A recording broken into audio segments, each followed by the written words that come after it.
ஓம் ஸ்ரீராம ராம ராமேதி ரமே ராமே மனோரமே சகசிரநாம தத்துல்யம் ஸ்ரீராம நாம வராணனே. உலகம் யாவையும் தாமுழா வாக்கலும் நிலைபெறுத்தலும் நீக்கலும் நீங்களா அழகிலா விளையாட்டுடையார் அவர் தலைவர் அன்னவர் கேசரன் நாங்களே. எத்திர எத்திர ரகுநாத கீர்த்தனம் தத்திர தத்திர கிருத்தமாஸ்தகாஞ்சலிம் வாஷ்பவாரி பரிபூர்ணலோச்சனம் மாருதிம் நமது ராட்சசாந்தகம். அஞ்சிலே ஒன்று பெற்றான் அஞ்சிலே ஒன்றை தாவி அஞ்சிலே ஒன்று ஆறாக ஆரியர்க்காக ஏகி அஞ்சிலே ஒன்று பெற்ற அணங்கை கண்டு அயலாரூரில் அஞ்சிலே ஒன்றை வைத்தான் அவன் எம்மை அழித்துக் காப்பான்.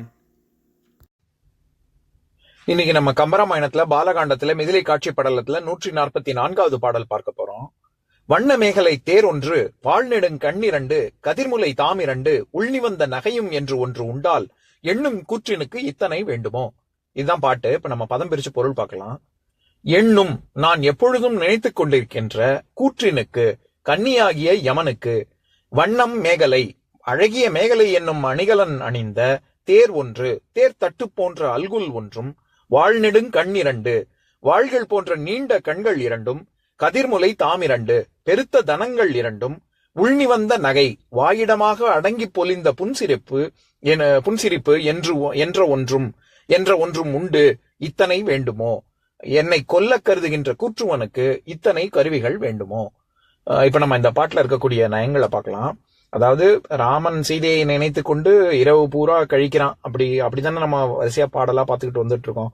அந்த வரிசையில இந்த பாடல்ல கம்பர் என்ன சொல்ல வராரு, சீதையின் அல்குல் கண் முலை நகையாகிய புன்முறுவல் இது எல்லாமே ஒவ்வொன்றும் ராமனை வருத்துகின்றன. அது மட்டும் இல்லாம இப்படி ஒன்னொன்னும் என்னை வருத்துகிறது. அது மட்டும் இல்லாம இத்தனை தேவை கூற்றுவனுக்கு இத்தனை தேவையா, ஒரு கருவி மட்டும் போதுமே அப்படிங்கிறது தான் கருத்து.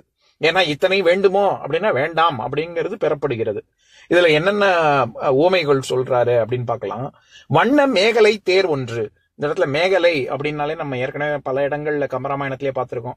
அதாவது பெண்கள் அணியக்கூடிய இடுப்புல அணியக்கூடிய ஆபரணம். அது ரொம்ப தாழ்வா, அதாவது உட்டியானத்துக்கும் இடுப்புல உட்டியானம் போடுவாங்கல்ல, அந்த உட்டியானத்துக்கும் கீழே இருக்கக்கூடிய ஆபரணம் தான் இந்த மேகலை. அது வந்து இந்த பெண்களுக்கு பேர் கூட மேகலா அப்படின்னு சில பேர் பேர் வச்சுப்பாங்கல்ல. அதாவது எப்படி அந்த மேகலைங்கிற ஆபரணம் ரொம்ப பொலிவுடன் இருக்குமோ அந்த மாதிரி ரொம்ப பேரழகி அப்படின்னு அர்த்தம். அந்த வண்ண மேகலை தேர் ஒன்று. இந்த இடத்துல தேருங்கிறது சீதையின் அல்குல் பெண் குறியத்தான் குறிக்குது. அது ஏற்கனவே நம்ம கம்பராமாயணத்திலேயே 106வது பாடல் அயோத்தி நகரத்துல இருக்கக்கூடிய இது மதில் சுவரு, அது அப்புறம் அகழி, அதை பத்தி வர்ணிக்கும் பொழுது சொல்லக்கூடிய வார்த்தை. நான் அந்த பாடலை இன்னொரு தடவை படிக்கிறேன் கேளுங்க.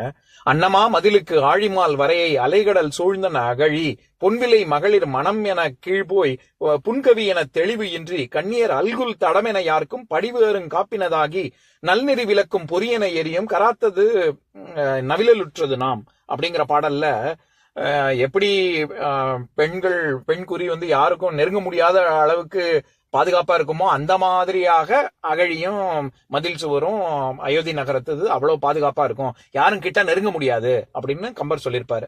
எதுக்கு சொல்ல வரேன், அந்த இடத்துல கண்ணியர் அல்குல் தடமெனையா இருக்கும் அப்படின்னு அங்க நம்ம பார்த்தோம்ல. அது அல்குல்ங்கிற சொல்லுக்கு இரவு பெண்குறி இப்படி எல்லாம் பல பொருள் இருக்கு.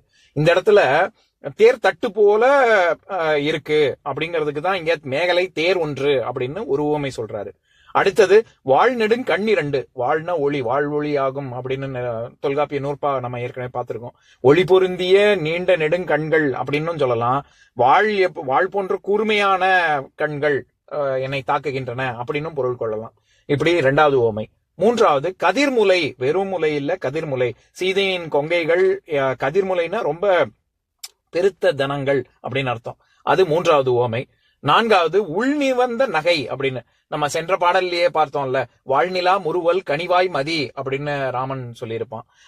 அதனை தொடர்ந்து இங்கே உள்நிவந்த நகை அப்படின்னா வாய் விட்டு சிரிக்கிறதுன்னு சொல்லுவோம்ல, அந்த மாதிரி வாய் விட்டு சிரிக்காம உள்ளுக்குள்ளேயே புன்முறுவலுக்கான இன்னொரு வார்த்தை தான் நிவந்த நகை அப்படிங்கிறது. உள்நிவந்த நகை அது நான்காவது. இப்படியாக 4 அவயவங்களும் என்னை வாட்டுகின்றன. இப்படி 4 தேவையில்லையே, இத்தனை கருவிகள் தேவையில்லையே, யமனுக்கு ஒண்ணு போதுமே அப்படின்னு இங்க சீதையவே யமனாக ராமன் வந்து சொல்வதாக கம்பர் சொல்கிறார். இந்த இடத்துல ஏன் அப்படி சொல்றாரு, யமனாக ஏன் சொல்றாரு அப்படின்னா, எல்லாமே பேரழகியான சீதை தன்னை மிகவும் வாட்டுகிறாள் அப்படின்னு. இதையேதான் திருவள்ளுவர் வந்து தகையணங்குறுத்தல் அப்படிங்கிற அதிகாரத்துல 3வது குறள் திருக்குறள்ல 1083வது குறள், அதை படிக்கிறேன் கேளுங்க. பண்டறியேன் கூற்றென்பதனை இனியறிந்தேன் பெண் தகையால் பேரமர் கட்டு அப்படின்னு. அதுக்கு பரிமேலழகரோட உரையை படிக்கிறேன் கேளுங்க. கூற்று என்பதனை பண்டு அறியேன், கூற்று என்று நூலோர் சொல்வதனை பண்டு கேட்டு அறிவதல்லது கண்டறியேன், இனி அறிந்தேன் இப்பொழுது கண்டறிந்தேன், பெண் தகையால் பேரமர் கட்டு, இது பெண் தகையுடனே பெரியவாய் அமர்த்த கண்களை உடைத்து அப்படின்னு. இந்த இடத்துல அமர் அப்படின்னா போர்னு அர்த்தம்.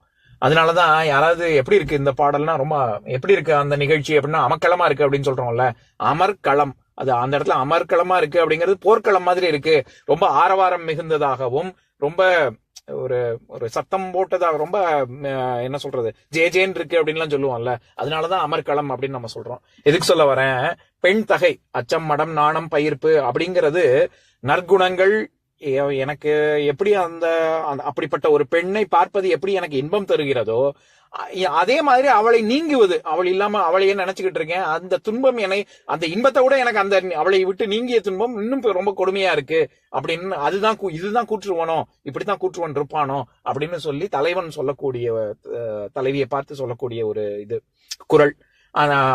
எதுக்கு சொல்ல வரேன், அந்த இடத்துல எப்படி நான் இதுவரைக்கும் யமன் எப்படி இருப்பான்னு எனக்கு தெரியாது, இப்போ உன்னைய பார்த்ததுக்கு அப்புறம் தான் தெரியுது உன் வடிவமும் யம வடிவமும் ஒண்ணு போல இருக்கு அப்படின்னு எப்படி அந்த குறள்ல வருதோ, அதே மாதிரிதான் இந்த இடத்துலயும் எண்ணும் கூற்றினுக்கு இத்தனை வேண்டுமோ அப்படின்னா, கூற்றுவன் தான் இந்த சீதை வடிவுல வந்து என்னை வாட்டுகிறான் அப்படின்னு ராமன் சொல்வதாக கம்பர் சொல்றாரு. இந்த இடத்துல தேர் அப்படிங்கிறது ஊமையாக அல்குல் என்று அதுக்கு ஊமையாக வந்து ஆகி வருவதனால இது ஊமையாகு பெயர். இப்ப நான் பாட்டை இன்னொரு தடவை படிக்கிறேன் கேளுங்க. வண்ண மேகலை தேர் ஒன்று, வாழ்நெடுங் கண்ணிரண்டு, கதிர்முலை தாமிரண்டு, உள்நிவந்த நகையும் என்று ஒன்று உண்டால் எண்ணும் கூற்றினுக்கு இத்தனை வேண்டுமோ. இன்னொரு நாள் இன்னொரு பாட்டு பார்க்கலாம். ஓம் சாந்தாகாரம் புஜகசயனம் பத்மநாபம் சுரேஷம் விஸ்வாதாரம் ககனசத்ரசம் மேகவர்ணம் சுபாங்கம் லக்ஷ்மீகாந்தம் கமலநயனம் யோகி ஹிருத்யானகம்யம் வந்தே விஷ்ணும் பவபயஹரம் சர்வலோகைகநாதம்.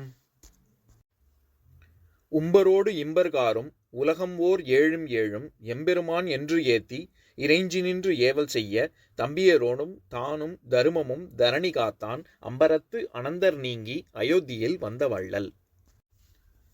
ஓம் பூர்ணமதః பூர்ணமிதம் பூர்ணாத் பூர்ணமுதஸ்யதே பூர்ணஸ்ய பூர்ணமாதாய பூர்ணமேவாவசிஷ்யதே. ஓம் சாந்தி சாந்தி சாந்திஹ.